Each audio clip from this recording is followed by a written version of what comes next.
Hello and welcome to this special report, Remembering Tracy 40 Years On. I'm Dan Borscher and I've been covering commemorations of the killer storm. Tracy caught Darwin unawares and unprepared. With a fury not seen before, the storm ripped through Darwin, leaving in its wake a trail of destruction and despair.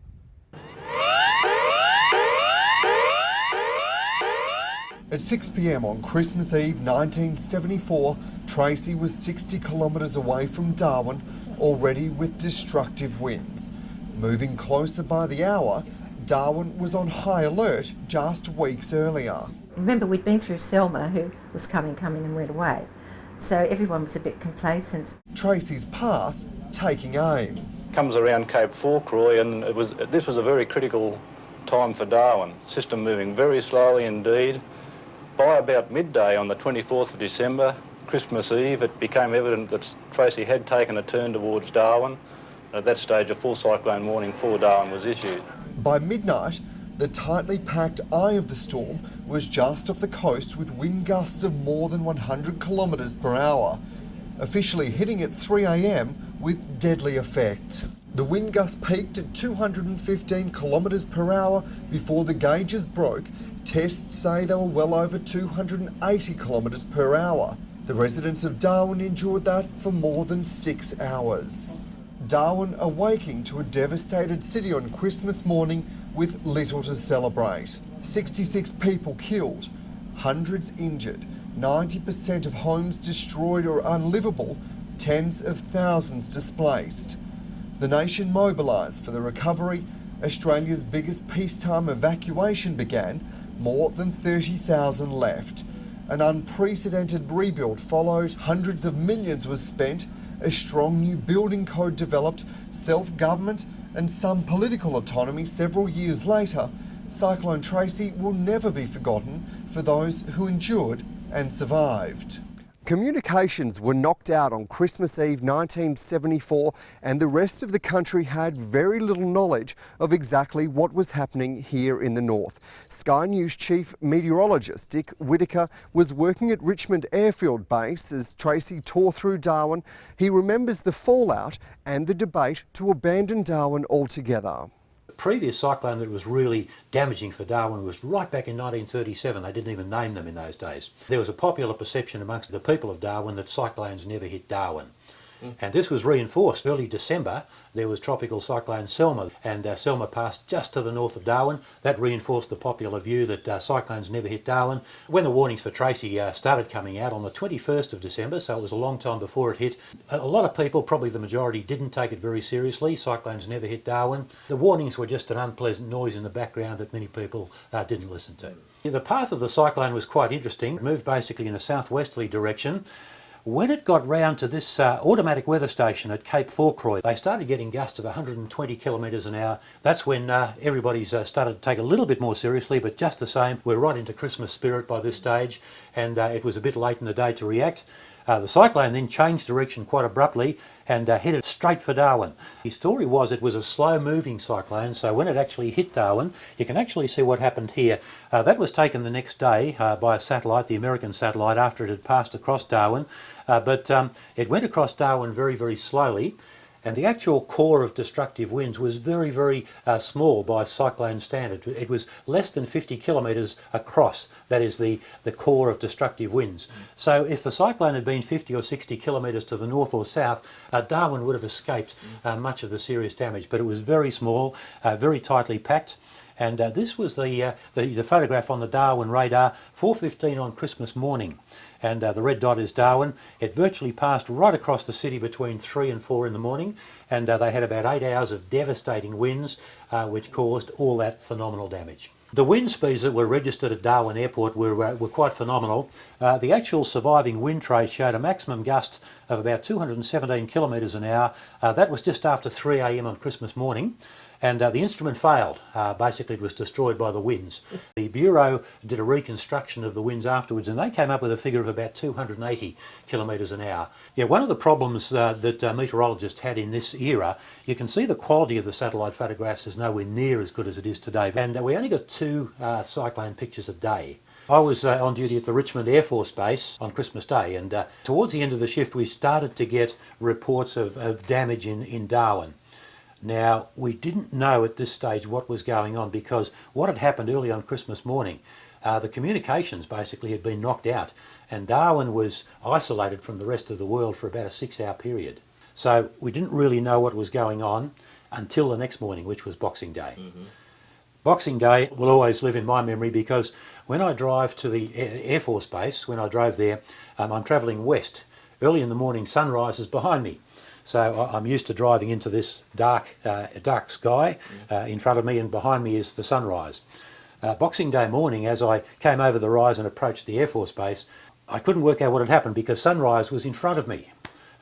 There was this big glow of light in the sky, and we started to realise the enormity of what had happened. In other words, it was a major disaster, probably Australia even hadn't seen of this scale before. The Air Force Base was alive. All the hangars were open, wheeling all the Hercules aircraft out, and the RAAF were beginning one of their biggest periods in modern history. Richmond was at the forefront. They were basically flying Hercules on relief missions back and forth to Darwin on a continuous basis.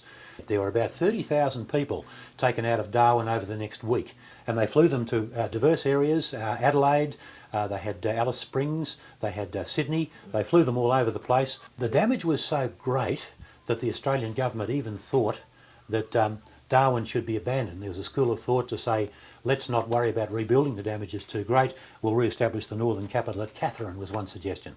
Spirituality was one of the only fallbacks for many who endured Tracy's fury.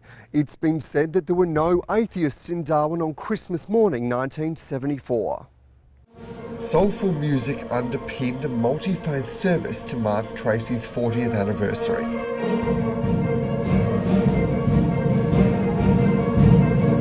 The head of the Anglican Church remembered the damage inflicted on churches. We meet in a building that truly represents the spirit of Darwin. Outside, the old church porch, which survived Cyclone Tracy, stands as a memorial to those who died. For Larrakia elder Billawarra Lee, there is a traditional story about the formation of cyclones. For the Larrakia people, Darwin Nungalinga, a large rock in the sea just off the coast of Nightcliff, is an old man ancestor who resides in the rocks and whose spirit, when aroused or upset by the actions of humans, wreaks havoc by way of severe storms and cyclones. Former Lord Mayor Dr. Ella Stack remembered everyone found God because of Tracy. I had a few friends who used to be very keen on being atheists. So I said, who did you pray to that night? There's nothing you could do about it.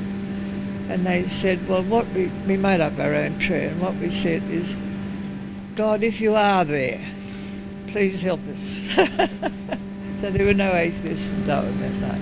Religious leaders from all faiths and community identities paid their respects and reflected on the enormity of Tracy. Guard me from every sickness, trial, difficulty and ordeal. The hard thing, I think, for most of us at that time who were still here was that there was no connection with family. Blessed are those who mourn, for they shall be comforted. The second half of the cyclone made the first half look like an afternoon tea party. We give you thanks for those who survived Cyclone Tracy and for all of those who built this city. Dr. Ella Stack says she presided over a city of rubble when she became mayor after Cyclone Tracy. The GP set up an emergency clinic treating tens of thousands. Dr. Stack was a pivotal part of the health sector in the lead up to Cyclone Tracy. I delivered 20,000 babies here in 13 years. And it was such a happy occasion. You can imagine delivering a baby. It was a very nice thing for a general practitioner to do. That continued right up until the eve of the destruction. In the morning I went up to the hospital and saw how the mum I delivered the night before, that was the last one I ever delivered. She found the hospital in a bad way. I remember sloshing through 6 inches of blood-stained water in the outpatients of the hospital. And it was absolutely filled. There were 500 people in the outpatients that morning. We were trying to get seen, and the hospital was absolutely flat out trying to cope. The system was buckling. Darwin High School was largely undamaged and became a hub. Dr. Stack this year commemorated the makeshift clinic she set up here, treating 11,000 people following the disaster. The school also became a shelter for the homeless. Dr. Stack lost her home and clinic, but said intuition saved her family. We were halfway down the stairs and the whole house shook, and the most dreadful noise. Awful. I can still hear it. And he said, "Oh my golly, we just sent the boys down there." And that's where it was coming from, our bedroom area. But they were all right, they were all alive. And we walked into our bedroom. Tom's bed, right in the middle of Tom's bed, was a 10-foot long, 4x2 bit of wood, but those weight-bearing pieces of wood came from the house behind us. It went right through the double wall of the bedroom, straight through his bed that would have still been warm from him being in it. Now, if you could get the people of Darwin to talk, a lot of them had those experiences. Former MP Dawn Laurie had one fear as Tracy bore down: the safety and protection of her children. 40 years on, she still recalls vividly the pain and fear that night. The memories of Tracy are still painful for Dawn Laurie. I spent the whole night thinking, not my kids, what have they done to deserve this, you know? Let them live. And that was a long, protracted night. Her daughter Delia, then 8, now the Territory's Labor opposition leader, will never forget the fury of the cyclone. The house was literally swaying from side to side. You could tell the house was going to go. The decision was made to get out of their elevated home. Dad got to the door holding me to get me down the stairs to the car. My whole body just lifted up. You know, the wind was so strong that if he wasn't holding me, I would have just been taken by the wind. It was so strong. As the flashes of lightning came, we could see that all the neighbours' houses had blown away. The newly minted independent MP faced a destroyed electorate. I was the member for Nycliffe at the time. My whole electorate had just blown away. And I knew the people, and I thought, they're all dead. It was horrible. For Delia, important lessons came from Tracy. Any natural disaster teaches you that it's actually about people. It's not about what you own, because what you own can be gone immediately. Like Tracy was a catastrophe in many ways. We are so lucky that we escaped as lightly as we did. Thanks for joining me for this special report, remembering Tracy 40 years on. After this short break, we'll look at the rebuild, the recovery, and what precautions are being taken should there be another natural disaster.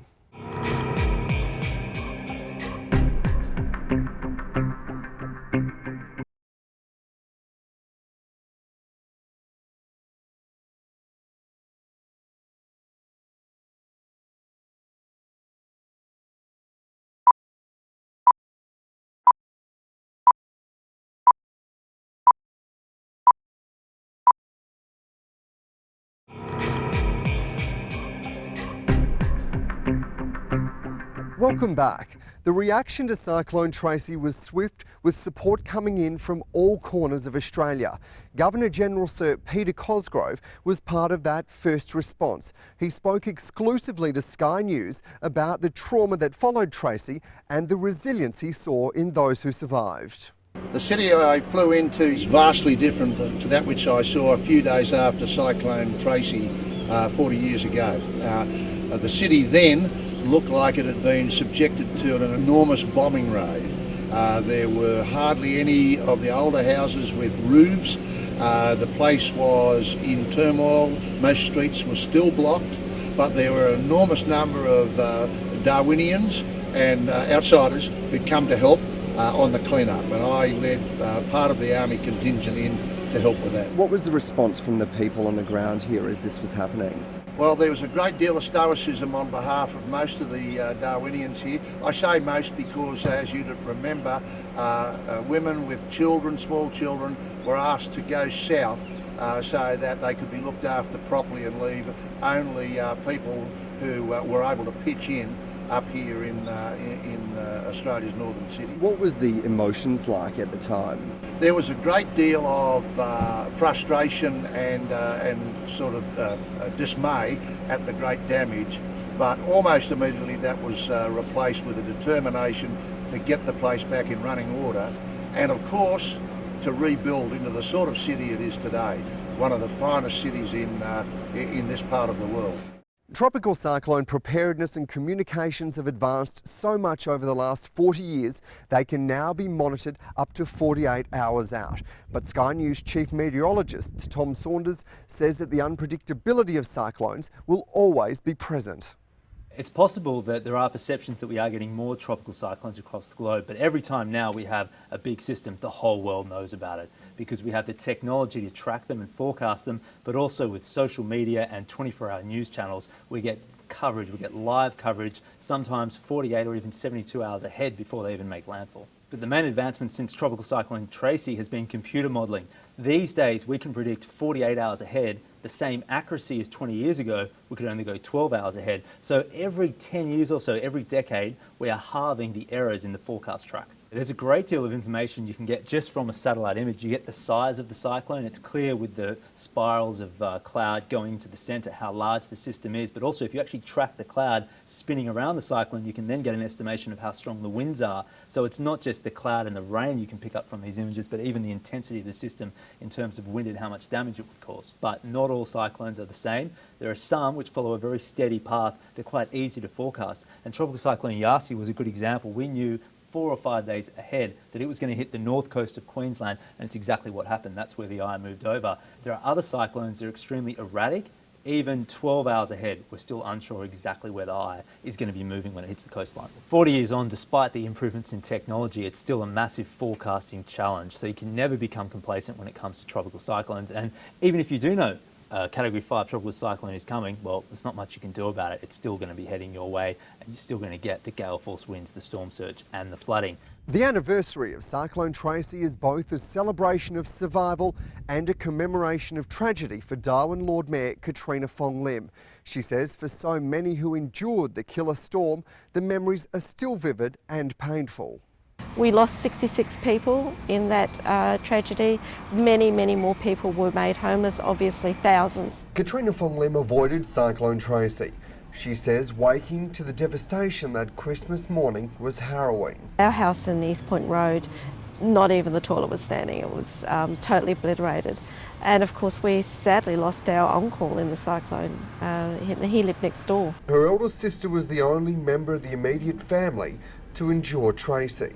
My older sister just refuses to talk about her experience because it was so traumatic. They just want to get on with their life. For many, that pain is still raw 40 years on. It's why the Lord Mayor says she defends criticism that commemorations are low-key. It's a respectful program. We have to respect the fact that there are also people who don't even want to talk about it. Miss Fong Lim follows in her father's footsteps. Alec Fong Lim was Lord Mayor of Darwin from 1984 to 1990, a vocal trustee of the Cyclone Tracy Fund. She says the disaster created a different Darwin. It actually resulted in a city that was built for the modern day.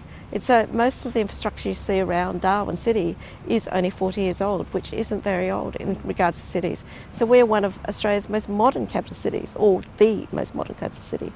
Miss Fong Lim worries new Territorians are complacent about the dangers of a cyclone. My biggest concern is the fact that we have had a high level of growth here in the city. We have a lot of young people coming through the city, people who have not necessarily experienced a cyclone of that magnitude and may not know what to do. So they need to be, taking responsibility for themselves. Chief Minister Adam Giles says while Cyclone Tracy devastated Darwin, it also contributed to the resilience of Territorians. He said that the Territory is well prepared should there be another major weather event. 40 years ago, in 1974, Christmas Eve, Cyclone Tracy, the worst cyclone in Australia's history, hit Darwin, killed 66 people and wiped out 80% of the buildings, the construction in Darwin. There's an opportunity for Darwin beyond then to rebuild and regain its legacy as the capital of Northern Australia. And that was the point in time when Territorians showed their resilience, when Australians stepped up and helped Territorians out. Every town in the Northern Territory chipped in, Alice Springs, Tennant Creek, Katherine, were there to help people who were either fleeing Darwin or just trying to get away from the storm or to rebuild their lives. In times of great travesty is when people really stand up. And while many people were evacuated from Darwin in the days after the disaster of Cyclone Tracy, they quickly came back, and every other Territorian lent a hand, and other Australians come forth to help rebuild Darwin. And to me, that's what being Australian's all about, and being a Territorian's all about. People getting together, putting the shoulder to the wheel, and helping each other out in a time of need. I mean, 80% of buildings were knocked over and 66 people died. These were devastating times, one of Australia's biggest tragedies, and people got together and helped out. And you hear time and time again of that very story of people coming together regardless of their background, because everyone lost everything. There is time of great anguish in a community. That's when people get together, and it doesn't matter race, creed or colour. It's everyone getting in and helping each other, and that's why I think Darwin is such a multicultural society. It is a social landscape which is built of many different cultures, particularly throughout Asia, being here in the top end. And at that point in time when there was trouble, it didn't matter where you were from, you all got together and helped. And that's why we have such a great multicultural spirit here, because everyone is a Territorian, it doesn't matter where they're from. And 40 years on, how prepared are we if there were another major catastrophic event like Tracy? From an emergency services point of view, we are very well prepared. We have trials and practice events throughout each year being ready for any such thing, so that when decisions need to be made, they can be made with a high level of confidence in management of that risk. But from a structural point of view, the Building Code of Australia now has come into the Northern Territory, so a little point after Cyclone Tracy, so probably 99% of our buildings now are coded to a Category 5, which means structurally that there's a high level of integrity there. We have a range of cyclone shelters scattered throughout the top end of the Northern Territory, so that should there be any requirement to utilise cyclone shelters, there is a high level of structural integrity to protect its citizens to the best degree that we can. And we're also very mindful that we need to encourage the community to be ready, so there's a high range of education programs about have your torch ready, have your candles, make sure you've got a good supply of food and water, and the things that you might need as essential elements should any such cyclone come back through again. And you're confident that the Territory, the top end, would be prepared if there were another Tracy? Look, I mean, you can be prepared as you can. You don't know what the climate or what the earth may throw at you, but we have the best responses that we can. But what I am confident in is that the people are ready. So should there be a time of need for everyone to come together and shoulder that responsibility as a community, the community would respond. Of course, we would have government services, emergency services and doing everything that they can as they have been prepared for. But more importantly, the community is resilient, and they would be prepared to be able to respond in that time of need and lend a hand to each other fellow Territorian as a citizen. Northern Territory authorities say they are well prepared should there be another killer cyclone. Police Commissioner John McRoberts says precautions are in place and there's training regularly to respond. Darwin was ill-prepared for Tracy. 40 years later, authorities say that's no longer the case. We have very well established procedures and plans in place to deal with catastrophic weather events. The Police Commissioner would become the Territory Controller, convening the Emergency Management Council to react and respond. Given the unknowns, I think we are as ready as we possibly can be. I'm very confident we have the legislative power. I'm very confident we have the plans. I'm confident that we have exercised how we will respond, but I need to make it clear that if you get a cyclone of a significant category, there is always the unknown. The Director of Emergency Services says an integrated approach to emergency management is adopted in a catastrophe. It involves the prevention, the preparedness, the response and the recovery stages, all critical to ensuring that the appropriate response is delivered. He lived in Samoa when the devastating Cyclone Evan hit in 1991. Now in the Samoa example, I saw cars that had been picked up and moved by the force of nature. I saw villages that had been flooded and annihilated through the forces of nature in the aftermath of a cyclone. And those experiences, certainly to my mind, make that importance of prevention and preparedness absolutely crucial. In the event of a major emergency here in the Northern Territory, this becomes the hub or main response centre. Connected with the Police Commissioner as well as the Chief Minister and Cabinet in the centre of Darwin, it's here where all the information is gathered, decisions are made and the right course of action around a response is decided. This is basically the heartbeat of any incident response. It's where all the information comes into the different functional groups, it's where decisions are made, it's where tasks are allocated, and it's also where everything's recorded. Most importantly, really is the nerve centre for that particular operation. Thanks for joining me for this special report remembering Tracy 40 years on. The killer storm will always bring memories of the horror that followed Cyclone Tracy. Emergency service providers and town planners now say they're well prepared should there be another catastrophic weather event. For now, we pay our respects to the 66 people killed and all those affected by Cyclone Tracy. I'm Dan Borsha. Thank you and goodbye.